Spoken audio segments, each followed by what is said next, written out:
हर हर महादेव, जय शिव शंकर। भगवान भोलेनाथ आप सभी की मनोकामना पूर्ण करें।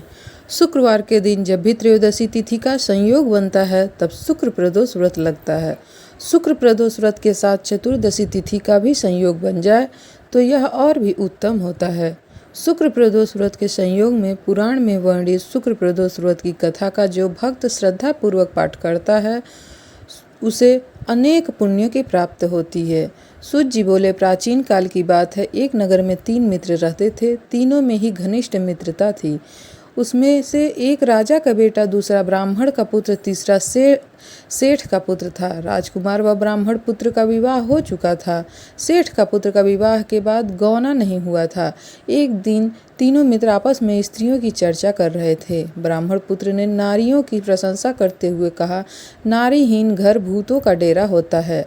सेठ पुत्र ने यह वचन सुनकर अपनी पत्नी लाने का तुरंत निश्चय किया। सेठ पुत्र अपने घर गया और अपने माता पिता को अपना निश्चय बताया। उन्होंने बेटे से कहा कि शुक्र देवता डूबे हुए हैं, इन दिनों बहू बेटियों को उनके घर से विदा करा कर लाना शुभ नहीं होता, अतः शुक्रोदय के याद के बाद तुम अपनी पत्नी को विदा करा लाना। सेठ पुत्र अपनी जिद से टस से मस नहीं हुआ और अपनी ससुराल जा पहुंचा। सास ससुर को इसके इरादे का पता चला। उन्होंने उसको समझाने की कोशिश की किंतु वह माना ही नहीं, अतः उन्हें विवश होकर अपनी कन्या को विदा कराना पड़ा। ससुराल से विदा होकर पति पत्नी नगर से बाहर निकले ही थे कि उनकी बैलगाड़ी का पहिया टूट गया और एक बैल को टांग भी टूट गई। पत्नी को भी काफ़ी चोट आ गई। सेठ पुत्र ने आगे चलने का प्रयत्न जारी रखा। तभी डाकुओं से भेंट हो गई और वे धन धान्य लूट ले गए। सेठ का पुत्र पत्नी सहित रोता पीटता अपने घर को पहुंचा। जाते ही उसे सांप ने डस लिया। उसके पिता ने वैद्यों को बुलाया। उन्होंने देखने के बाद घोषणा की, आपका पुत्र 3 दिन में मर जाएगा। उसी समय इस घटना का पता ब्राह्मण पुत्र को लगा। उसने सेठ से कहा कि आप अपने लड़के को पत्नी सहित बहू के घर वापस भेज दो।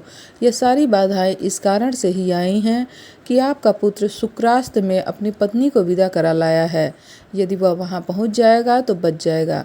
सेठ को ब्राह्मण पुत्र की बात जच गई और अपनी पुत्र वधू और पुत्र को वापिस वहीं लौटा दिया। वहां पहुंचते ही सेठ का पुत्र जो था उसकी हालत ठीक होनी आरंभ हो गई। तत्पश्चात उन्होंने शेष जीवन साथ ही सुखपूर्वक बिताया और मृत्यु के बाद स्वर्ग लोक को चले गए। हर हर महादेव, जय श्री शंकर। भक्तों, वीडियो पसंद आए तो लाइक और शेयर करिएगा। चैनल पर नए हैं तो सब्सक्राइब करिएगा। कमेंट में ओम नमः शिवाय लिखना ना भूलिएगा। भगवान भोलेनाथ आप सभी की मनोकामना पूर्ण करें। हर हर महादेव, जय श्री शंकर।